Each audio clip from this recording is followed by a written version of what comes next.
Hello बच्चों, let's see the question.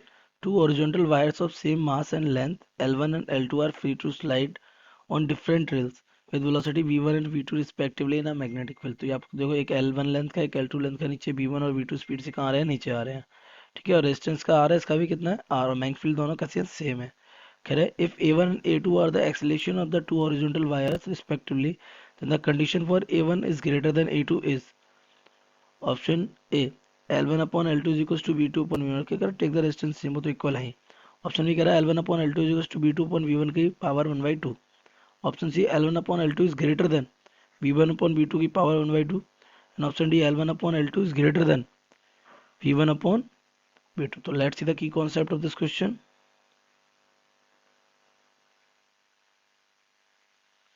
The key concept of this question: when a wire falls in uniform magnetic field,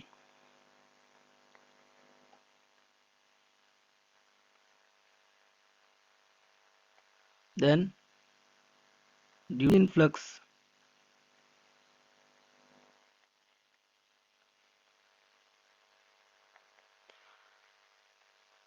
a induced current is there.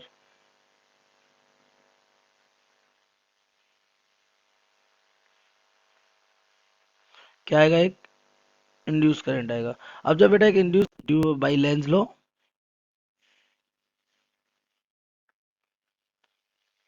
it will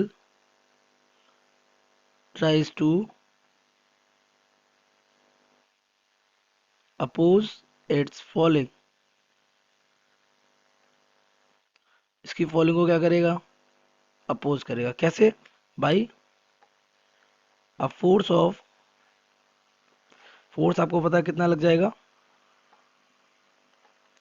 I B L. तो force हमारा हो जाएगा आई. आई क्या हो जाएगा? EMF induced वाला है ना, divided by R into B L. और फोर्स हमारा हो जाएगा यहाँ से आई. आई क्या हो जाएगा? B L V. तो B L V upon R into B L. तो यहाँ से हमारा फोर्स आ जाएगा V square L square V upon R simply. तो हमें कंडीशन एक में फॉर फर्स्ट आपका ये वायर है, v1 वेलोसिटी से गिर रहा है और इसका एक्सेलेरेशन भी नीचे कितना है? a1 है. और इसकी लेंथ कितनी है? l1 है. तो मैग्नेटिक फील्ड तो है ही इसका कितना? मैग्नेटिक फील्ड उतना ही है कितना? b. तो हमारा इसका फोर्स हो जाएगा, मान लिया F1 is equal to B square L1 square V1 square upon R. इसका क्या हो जाएगा? पहला फोर्स. तो यू नो इस पर नेट फोर्स जो लग रहा होगा वो नेट फोर्स कितना लग रहा होगा? नीचे एक फोर्स कौन सा लग रहा होगा? mg भी लग रहा होगा. ऊपर कौन सा लग रहा है? ये रहा F1 लग रहा है ऊपर. और फिर भी इसमें क्या है? एक एक्सेलरेशन a1 नीचे है. तो आपको पता है mg बड़ा होगा. तो वी कैन से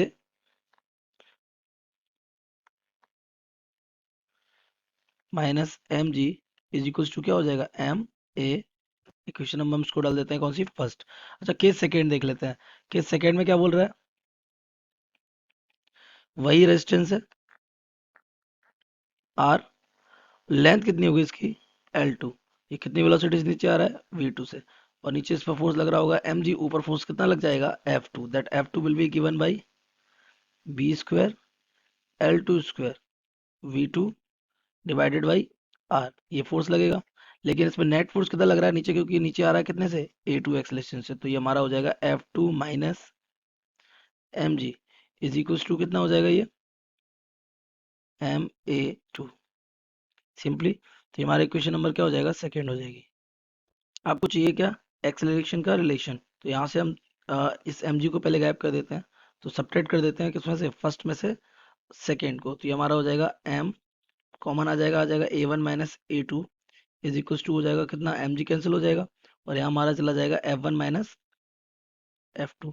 तो f1 और f2 की अगर हम वैल्यू पुट करें तो m within bracket a1 minus a2 is equal to f1 हमारा कितना था? v1 b L1 square v upon v square L1 square v upon r. और माइनस ये हो गया था v square L2 square V upon R। तो यहाँ से हमारा अब A1 माइनस A2 क्या आ जाएगा,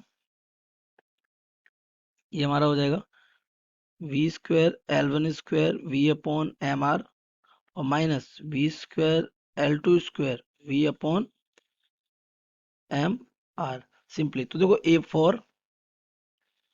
A1 is greater then A2, तो ये कब होगा, ये होने से ये वैल्यू आ जाएगी पॉजिटिव। तो ये वैल्यू भी कैसी आनी चाहिए, पॉजिटिव आनी चाहिए। तो ये पूरी value should be, so V square L1 square V upon MR minus V square L2 square V upon MR should be greater than zero, तभी तो आएगी ये प्लस पॉजिटिव वैल्यू। तो यहाँ से हमारा दोनों तरफ ऐड कर देते हैं, तो ये हमारा हो जाएगा V square L1 square V upon MR, ये M कैपिटल R, और ये should be greater then V square L2 square, ये V1 है, ये क्या है V2 है, ये V1 है, ये क्या है V2 है, ये भी V1 है, ये भी क्या है V2 है।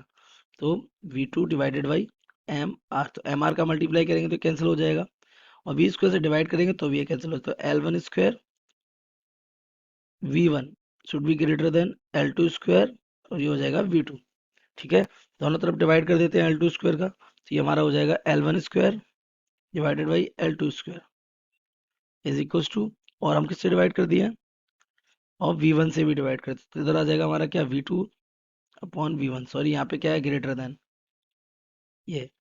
तो अब यहाँ पे देखो, ये रूट ले लेंगे तो हमारा आ जाएगा L1 upon L2 should be greater than under root के अंदर V2 upon V1। So this is the condition. अगर अपने ऑप्शन को मैच करें तो एक भी ऑप्शन ग्रेटर देन में V2 अपॉन V1 के इक्वल नहीं है, तो ये C भी नहीं हो सकता, ये D भी नहीं हो सकता, क्योंकि V1 अपॉन V2 ले रखा है।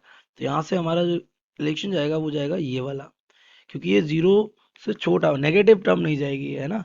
तो दिस बिकम्स, और we can say L1 upon L2 should be equals to the V2 upon V1। इसका मतलब ही होता है पावर कितना, 1/2। So the correct option B, so correct option B. I hope you have understood it well. Best of luck.